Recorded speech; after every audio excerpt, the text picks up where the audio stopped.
রথের দিনটা এইভাবে যে আমার মাটি হয়ে যাবে সত্যিই আশা করিনি। শুধুমাত্র একজনের জন্যে সমস্ত প্ল্যানিংটাই নষ্ট হয়ে গেল। এত বড় ঐতিহ্যবাহী মহিষাদলের রথ বাড়ির সামনে হয়েও যেতে পারলাম না। পুরী মাহেশ এর পরের স্থানেই আছে আমাদের মহিষাদলের রথ।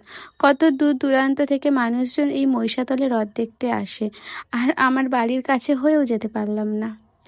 হ্যালো এভরিওয়ান, আমার নতুন একটা ভিডিওতে তোমাদের সকলকে অনেক ওয়েলকাম।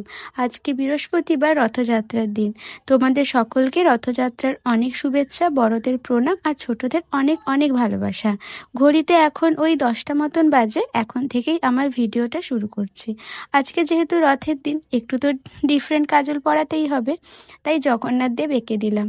এর আগে যখন দোল পূর্ণিমা ছিল তখন বেটুর কপালে পিচকারি এঁকে দিয়েছিলাম। আসলে এই ছোট ছোট মুহূর্ত, এই ছোট জিনিসগুলোর মধ্যেই অনেক আনন্দ খুঁজে পাই। তাছাড়া জীবনে আর আছেটাই বা কি? আমরা সারাটা জীবন টাকার পেছনে ছুটতে ছুটতে কত সুন্দর মুহূর্তগুলোকে নিজের অজান্তেই হারিয়ে ফেলি। যখন দেখবে ছোট বিষয়গুলোতে খুব সহজেই খুশি হতে পেরেছো, জীবনের প্রতি আর কোনো অভিযোগ থাকবে না। বাচ্চা ঘুমিয়ে পড়লে কাজল পরাতে নেই, সেটা আমিও জানি। অন্যদিন আমি পড়াই না, কিন্তু আজকে আমার কিছু করার ছিল না। ও জেগে থাকলে এমনি নর্মাল টিপি পড়াতে দেয় না, আর জগন্নাথদেব কী করে আঁকবো? যদিও বা বেটু পুরোপুরি ঘুমোচ্ছিল না, আধ ঘুমন্ত ছিল, সেটা আশা করছি তোমাদের কাছে ক্লিয়ার হয়ে গিয়েছে। আজকে বেটু যেহেতু ফার্স্ট রথ দেখবে, তাই স্মৃতির পাতায় সুন্দর করে সাজানোর জন্য এই ড্রেসটা কিনেছি। দেখো, খুব সুন্দর করে জগন্নাথ, বলরাম, সুভদ্রার ছবি আঁকা আছে আর লেখা আছে আমার প্রথম রথযাত্রা। এখন হয়তো আমার বাবু এগুলোর মানে কিছু বুঝবে না, কিন্তু বড় হলে ও ঠিকই বুঝতে পারবে যে ওর মা ওকে কতটা ভালোবাসে আর ওর জন্য কি কি করেছে। আর এই জুতোটা নিয়েছিলাম ওই ড্রেসটার সাথে পরার জন্য, কিন্তু জুতোটা আজকেই এসেছে। আগে এলে হয়তো এক্সচেঞ্জ করিয়ে নিতাম, কিন্তু জুতোটা খুবই বড় হয়েছে, আমার বাবুর দুটো পা একসাথে ঢুকে যাবে। তো সেই জন্য এই যে সক্সের মতন যে জুতোগুলো আছে এগুলোই পরাবো। আমাদের এখানে রথের কাছে 3টে থেকে টানা শুরু হয়। হঠাৎই প্ল্যান হলো একটু রথের থিমে ডেকোরেশন করে কুট্টুর কিছু ছবি তোলার। যেমন ভাবনা তেমন কাজ, তাই তাড়াতাড়ি করে কুট্টুকে রেডি করে চলে এলাম ছাদে। ছাদে এসে একটা মাদুর পেতে নিয়েছি, তারপরে এই পর্দাটা পেতে দিয়েছি এক কালারের। ব্ল্যাক কালার হলে বেশি ভালো হতো, কিন্তু ব্ল্যাক কালারেরটা এখনো ধোয়া হয়নি, নোংরা হয়ে আছে, তো এটাই পেতে নিয়েছি। আর যেহেতু হঠাৎ করে প্ল্যানিং হয়েছে, তাই সেরকম খুব একটা ডেকোরেশন করব না, হালকাভাবে কিছুটা চাল নিয়েছি। এইভাবে চাল দিয়ে রথযাত্রা 2026 বলে লিখবো। আর আমার মায়ের খুব সুন্দর একটা জগন্নাথ আছে, মানে কৃষ্ণ ঠাকুরের মতন দেখতে, কিন্তু জগন্নাথ। তো ওই ঠাকুরটাকে রেখে কিছু ফ্লাওয়ার্স দিয়ে ডেকোরেশন করব। তো ভেবেছিলাম তো অনেক কিছুই, কিন্তু বললাম না, একজনের জন্য সমস্ত প্ল্যানিংটাই আমাদের নষ্ট হয়ে গিয়েছে। হ্যাঁ, তার মূলে হচ্ছে যে বৃষ্টি।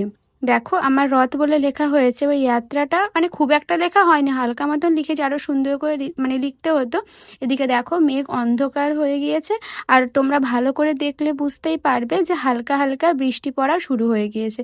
মাথা তো প্রচণ্ড গরম হয়ে গিয়েছে, এত কষ্ট করে লিখলাম, এত কিছু করলাম, এরপরে বৃষ্টি এলে সমস্ত কিছুটাই নষ্ট হয়ে যাবে। সেই জন্য তাড়াতাড়ি করে যাত্রা লেখাটা মুছে দিলাম, কারণ যাত্রা লিখলে 2026 লিখতে হবে, আরও অনেকটা টাইমের ব্যাপার, ততক্ষণে বৃষ্টি চলে আসবে। সেই জন্য সিম্পল এরকম রথ লিখেছি। আর এই যে আমাদের ঠাকুরের ছবিটা মানে মূর্তিটা রেখে দিয়েছি। এরপরে বেটুকে শুইয়ে তাড়াতাড়ি করে কোনো রকম করে কটা ফটো তুলেছি। ইচ্ছে ছিল অনেক কিছুই করার, কিন্তু করে উঠতে পারলাম না এই বৃষ্টির জন্যে। আমাদের ফটো তোলা কমপ্লিট হয়েছে, আর সঙ্গে সঙ্গে এত জোরে বৃষ্টি হয়েছে, প্রায় আধ ঘন্টা টানা জোরে বৃষ্টি হয়েছে। আমি শুধু ভাবছি যে যদি আমি এত কিছু ডেকোরেশন করে করতে যেতাম, তাহলে হয়তো আমার ফটো তোলাও হতো না, আর আজকে মানে কিছুই হতো না, প্লাস সব কিছুতে চাল টাল সব কিছুই নষ্ট হতো।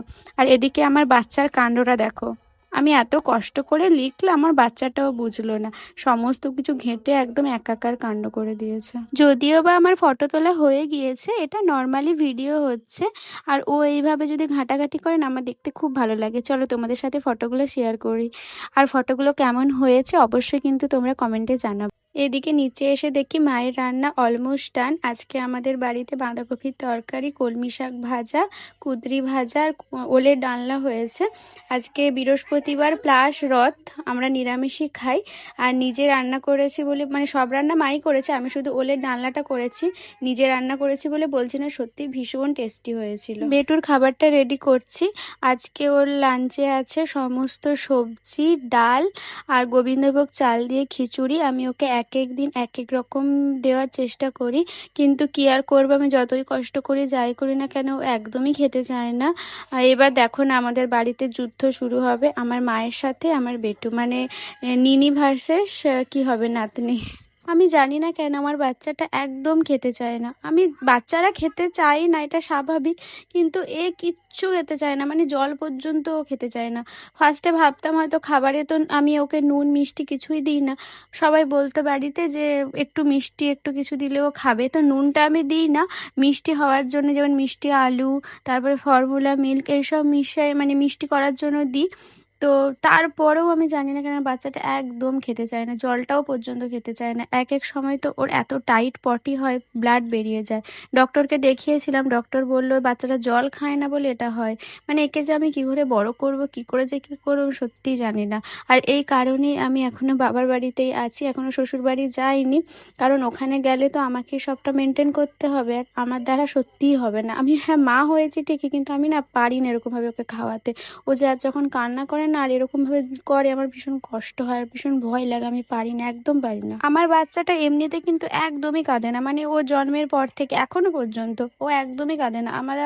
আমরা যেখানে আছি আমাদের আশেপাশে বাড়িতে সবাই বলে যে সত্যি একটা বাচ্চা আছে বলে মনেই হয় না, মানে একটুও কাঁদে না। কিন্তু এই 2 টাইম ওকে আমি 2 টাইম সলিড দিয়ে, দুপুরবেলায় রাত্রেবেলায়, এই 2 টাইম ও প্রচন্ড কান্না করে। আমি দেখেছি অনেক বাচ্চারা কলা খায়, মানে কলা খেতে খুব পছন্দ করে, তো আমার বাচ্চাটা কলাও পর্যন্ত খেতে চায় না। ওটা তো মিষ্টি হয় বলো, মিষ্টি একটু টকটক হয়, বাট ওটাও খেতে চায় না। বাড়িতে মা কতবার কাঁঠালি কলা যেটা বাচ্চাদেরকে খাওয়ানো হয় কতবার এনেছে, কিন্তু এই এনেই পচেইছে, এক ফোঁটা বাচ্চাটা খায় না। এরকম কান্না করলে কি আর খাওয়াতে মন যায় বলো?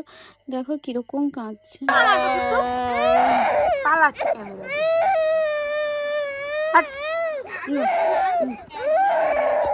আমার কলেজের কিছু ফ্রেন্ড আর আমার স্কুল লাইফের কিছু ফ্রেন্ড সবার সাথে আলোচনা হলো যে রথে ওরা আমার বাড়িতে আসবে, দুপুরবেলায় খাওয়া দাওয়া করবে, দেন আমরা সবাই একসাথে রথ দেখতে যাব, এবং তারপরে ওখানে মেলা টেলা দেখে রাত্রেবেলায় বাড়ি আসবো। ওরা রাত্রে আমাদের বাড়িতে থাকবে, পরের দিন সকালে ওরা চলে যাবে।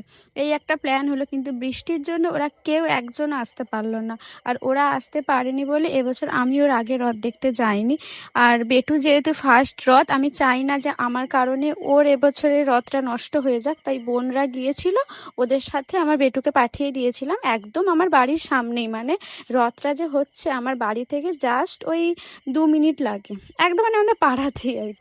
এখন আমার ভিডিওগুলো দেখে মনে হচ্ছে আমি যদি রথ দেখতে যেতাম তাহলে নিশ্চয়ই ভিডিও করতাম আর তোমাদের সাথেও শেয়ার করতাম, তোমরাও দেখতে আমাদের মহিষাদলের রথ কেমন হয়। তোমরা যারা জানো তারা তো জানো, যারা জানো না তাদের জন্য আর কি। কিন্তু তোমাদেরকে আমি প্রমিস করছি এর পরে যে উল্টো রথ আছে, মানে যেটা ফেরত রথ, সেখানে আমি যাব আর পুরো মহিষাদলের রথের ভিডিও করবা, তোমাদের সাথে শেয়ার করব। তারপরে মা বলল যে রথ যেমন দেখিস না, তাহলে চল একটু মেলা থেকে ঘুরে আসি। তো এটা অনেক বড় মেলা, তো আমরা গড়ে যাইনি, আমরা এই সামনেই কটা দোকানে ঘুরে এসেছি বেটুকে নিয়ে। আর এই যে এখানে একটা দোকানে এসেছি, মা বললো বাচ্চাটা এসছে ওকে একটা কিছু কিনে দিই। তো ওর এখানে ওর হাতে দেখবে কিছুক্ষণ পরই তোমরা একটা পুতুল ধরে আছে, ওটা ওর ভীষণ পছন্দ হয়। আর মায়ের এই কচ্ছপটা পছন্দ হয়েছিল, কিন্তু ওটাও নিতে চায়নি, ও পুতুলটা নিতে চেয়েছিল, তো মা এই পুতুলটাই ওকে কিনে দিয়েছে। এখন ওর অনেক খেলনা নেওয়া বাকি, এই তো সবে শুরু হলো। মা বাবা এখন ওকে খেলনায় ভরিয়ে দেবে। তো আজকের ভিডিওটা এই পর্যন্তই, দেখা হচ্ছে অন্য কোনো ভিডিওতে। তোমরা সবাই ভালো থেকো, বাই।